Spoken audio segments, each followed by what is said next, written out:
Hi guys, welcome back. நம்ம இப்போ இன்டெக்ஸ்டோட question number 6 and 7 பார்க்க போறோம். நம்ம சப்ஸ்கிரைபர்ஸ் கேட்டனால சார் ஒரு வீடியோ போடாதீங்க சார் சொன்னனால ஓரளவு சின்ன கொஸ்டினை வந்து ரெண்டு கொஸ்டினை கிளப் பண்ணி போட்டுட்டு இருக்கான். ஓகேவா? நம்மளால அந்த அளவுக்கு தான் டைம் ஸ்பெண்ட் பண்ண முடியுது. சப்போஸ் நம்மள சப்ஸ்கிரைபர்ஸ்லாம் கூடிட்டு நமக்கு அது மூலமா ஏதாவது நிறைய ஒரு இது வந்துச்சுன்னா நம்ம அதுக்கேற்ற டைம் நம்ம நிறைய அலோகேட் பண்ணலாம். அதான் பிளான். ஓகே. பட் இருந்தாலும் நம்ம சப்ஸ்கிரைபர்ஸ் சொல்றத இதுக்காக ரெண்டு வீடியோ சின்ன கொஸ்டினா தான் ரெண்டு வீடியோ அந்த மாதிரி கிளப் பண்ணி போறோம். ஸோ அப்படி பார்த்த விதத்துல இந்த இது வந்து ரொம்ப சிரிச்சு கிடையாது. But anyway we are clubbing two questions in one video. ஓகேவா? அது மட்டும் இல்லாம again Mylan tuitions is in Madurai. 9th 10th 11th 12th batch CBSE and ICSE physics chemistry maths you can join. எப்பனாலும் நீங்க ஜாயின் பண்ணிக்கலாம். லேட்டரா ஆயிடுச்சு சார், பரவாயில்லையா சார், கொஞ்சம் சிலபஸ் முடிச்சிருப்பீங்களே sir, no problem, we have catch up classes. வேற எதனா டவுட்ஸ்னாலும் you can always feel free to WhatsApp பண்ணி தெரிஞ்சுக்கோங்க, கூகுள் பண்ணி பாருங்க. You know about our reviews. அதுக்கப்புறம் யூ கேன் டிசைட். ஓகே. சேனலுக்கு மறக்காம சப்ஸ்கிரைப் பண்ணுங்க. But let gets in to the video. என்ன சொல்றாங்க? Cell in which the following reaction அக்கர்ஸ்னு கொடுத்து ஒரு ரியாக்ஷன் கொடுத்துருக்காங்க. அயனும் அயோடின் இருக்கிற ஒரு ரியாக்ஷன். இ நாட் செல் கொடுத்துட்டாங்க. Calculate the standard Gibbs energy and equilibrium constant கேட்குறாங்க. கிப்ஸ் எனர்ஜி, ஸ்டாண்டர்ட் கிப்ஸ் எனர்ஜினாலே உடனே நமக்கு ஃபார்முலா தெரியும். டெல்டா ஜி நாட் கேட்குறாங்க, விச் இஸ் NFE நாட். இதுல என்னங்கிறது நம்பர் ஆஃப் எலக்ட்ரான்ஸ், எஃப்ன்றது Faraday value 96,500. E naught of the cell கொடுத்துட்டாங்க. இ நாட் ஆஃப் த செல் தான் 0.236 வோல்ட். கண்டுபிடிச்சா போதும். அப்புறம் ஈக்குலிபிரியம் கான்ஸ்டன்ட் எப்படி சார் கண்டுபிடிக்குது? அதுக்கு ஒரு ஃபார்முலா இருக்கு. டெல்டா ஜி நாட்டுக்கு அதுக்கு ரிலேஷன் ஃபார்முலா இருக்கு. என்ன? டெல்டா ஜி நாட் சொல்லிட்டு -2.303 RT into log K. இந்த K தான் ஈக்குலிபிரியம் கான்ஸ்டன்ட். இதுவும் கண்டுபிடிக்கும். சரியா? ஸோ அந்த ஃபார்முலா தெரிஞ்சுக்கணும். ஸோ ஃபர்ஸ்ட் ஃபார்முலாக்கு நம்பர் ஆஃப் எலக்ட்ரான்ஸ் தெரிஞ்சுக்கணும். நம்பர் ஆஃப் எலக்ட்ரான்ஸுக்கு இந்த ஈக்குவேஷனை அனலைஸ் பண்ண தெரியணும். Fe3 பிளஸ் வந்து Fe2 பிளஸா மாறுது. Fe3 பிளஸ் வந்து 2 பிளஸா மாறுது. அப்ப சார்ஜ் குறையுதுன்னா some electrons are getting added. Electrons add ஆனதான பாசிட்டிவ் சார்ஜ் குறையும். எலக்ட்ரான்ஸ் ஆட் ஆனா பாசிட்டிவ் சார்ஜ் வந்து குறையும். Fe2 பிளஸ் ஆகும். அதே மாதிரி அங்க 2I மைனஸ் மைனஸ் வந்து அயனா மாறுது. அப்படின்னா என்ன அர்த்தம்? அப்ப அது வந்து நெகட்டிவ் சார்ஜ் ஆகுதுன்னா, நெகட்டிவ் சார்ஜ் வந்து நியூட்ரல் ஆகுதுன்னா நெகட்டிவ் சார்ஜ் அதை விட்டு போகுதுன்னு அர்த்தம். எலக்ட்ரானை ரிலீஸ் பண்ணுதுன்னு அர்த்தம்.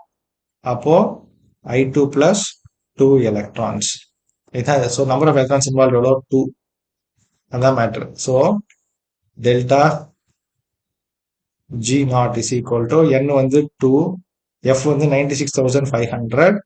E நாட் கொஸ்டின் கொடுத்துட்டாங்க, விச் இஸ் 0.236. 0.236 மல்டிப்ளை பண்ணீங்கன்னா யூ வில் பி கெட்டிங் ஜூல்ஸ்ல வரும். அதை கிலோ ஜூல்ஸா மாத்திக்கோங்க. 45.55 kilo joules per mole minus. So this should be equal to, அடுத்த ஃபார்முலா சொல்லிட்டோமா, delta G naught is equal to, so this one minus 45.55 should be equal to minus 2.303 RT log K. Equilibrium constant சொல்லிட்டோமா? அப்போ minus minus cancel ஆயிருமா? log K is equal to 45.55 kilo joule இருக்கிறது இங்கே use பண்றப்ப திருப்பி ஜூல்ஸா use பண்ணிக்கணும். So 4555 வச்சுக்கோங்க, divided by 2.303.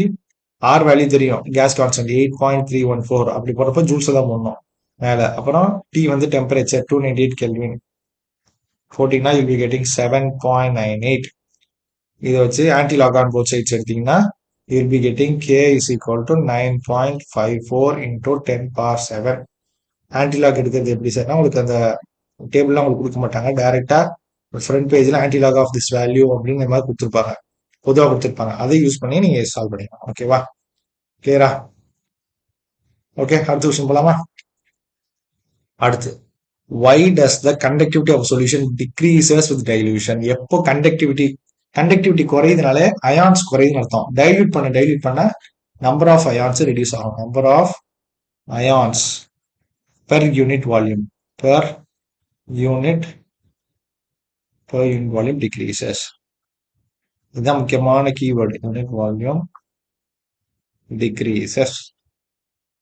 இதுதான் அவங்க டீட்டெயிலா சொல்லியிருக்காங்க. இங்க என்ன சொல்லியிருக்காங்கன்னு பார்ப்போமா? The conductivity of the solution in conductance of the ions present in per unit volume. இங்கிலீஷ்லாம் பேசியிருக்காங்க. Number of ions responsible for current carrying குறையுது when dilution as a result conductivity குறையுது. அவ்வளவுதான் மேட்டர். கிளியரா? Okay guys, will meet next video. Thank you.